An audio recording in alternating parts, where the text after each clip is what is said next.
And so finally we come to the last consideration,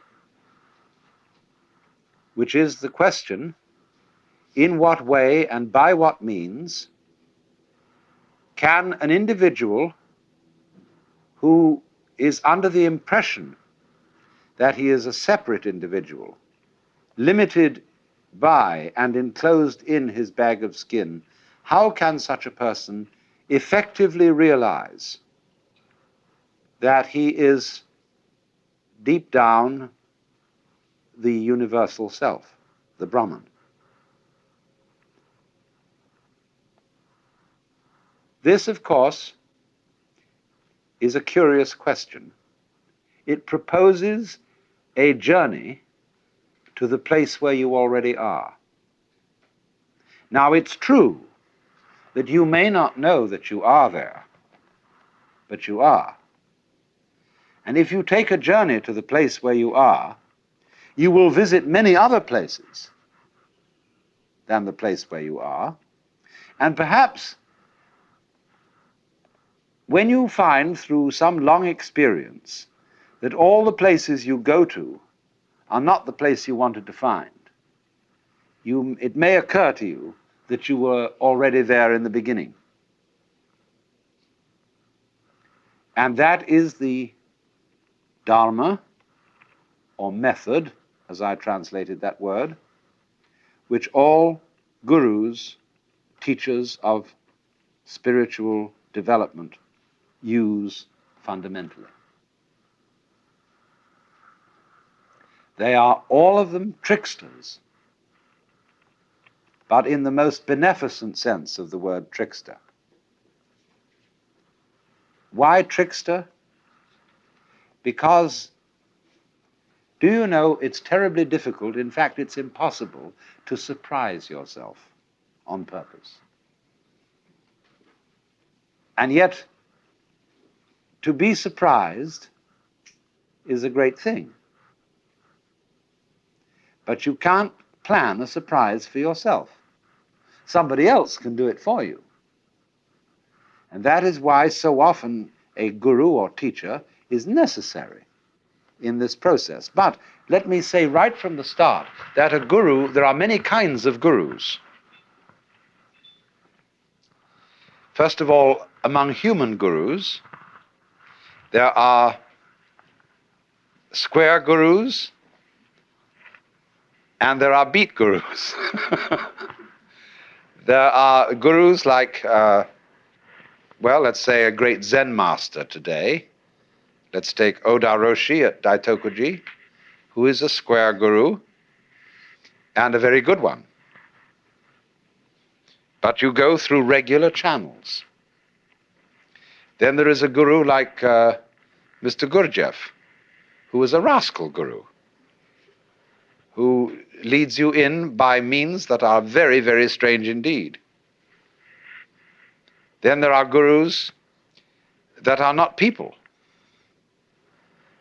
The gurus may be situations, a certain kind of problem or encounter. Even a book can to some extent be a guru. A friend can be a guru. I've often thought of writing a story about a man who is some sort of guru seeker and potential yogi, who goes one day into an automat and sits down at a table where there is another fellow, and he sort of thinks that this man looks wise, and he projects onto him the idea that he is a guru. And he says, "I feel there's something special about you." And the man says, "Oh, really? Really, actually, there's nothing special about me. I happen to be an insurance salesman." And this other fellow says, "Isn't that fascinating how modest he is?" And then I want to develop this story step by step. They keep meeting each other because they both eat at the same automat regularly for lunch. And although the fellow really is an insurance salesman and doesn't know a thing about these things, it in the end results in the enlightenment of the person who projected this image upon him.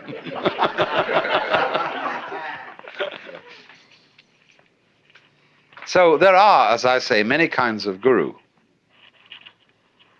But the problem of the guru is to show the inquirer in some effective way that he already has what he's looking for.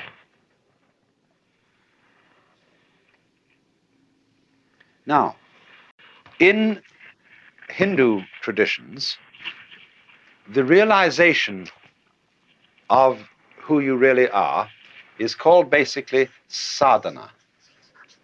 And sadhana means the discipline, the way of life that is necessary to follow in order to escape from the illusion that you are merely an skin-encapsulated ego. And sadhana comprises yoga, from the root yug, which means to join. And so from that, in Latin, we get jungere, to join, and in English, junction, and also yoke. And junction is also the word union, you see.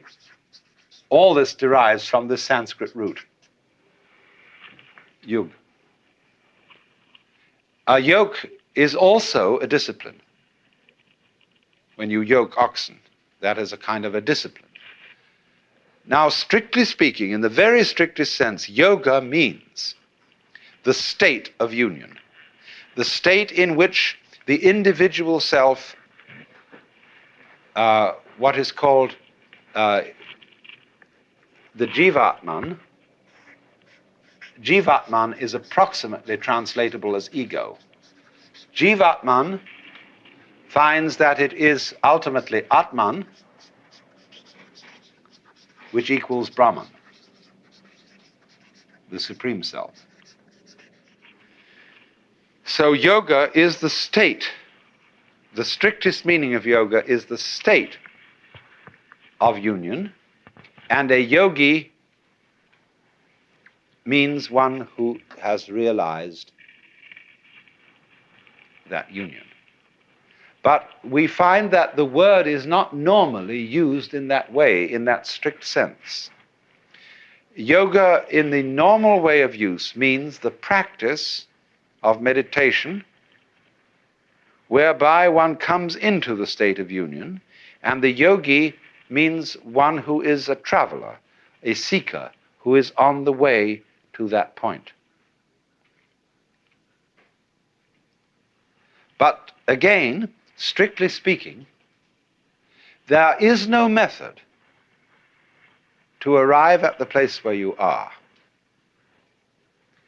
And no amount of searching will uncover the self, because all searching implies the absence of the self, the big self, the self with a capital S.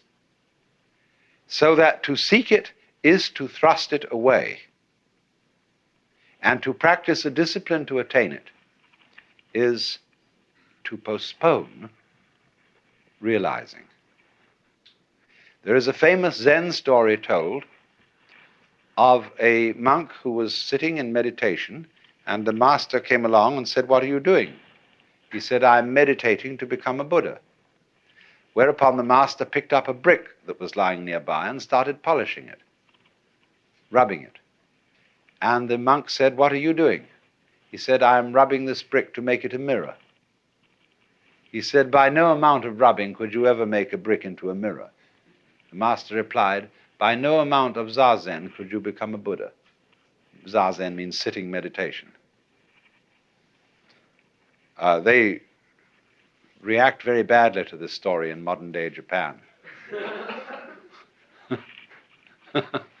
Anyway, what is important, you see, quite radically here,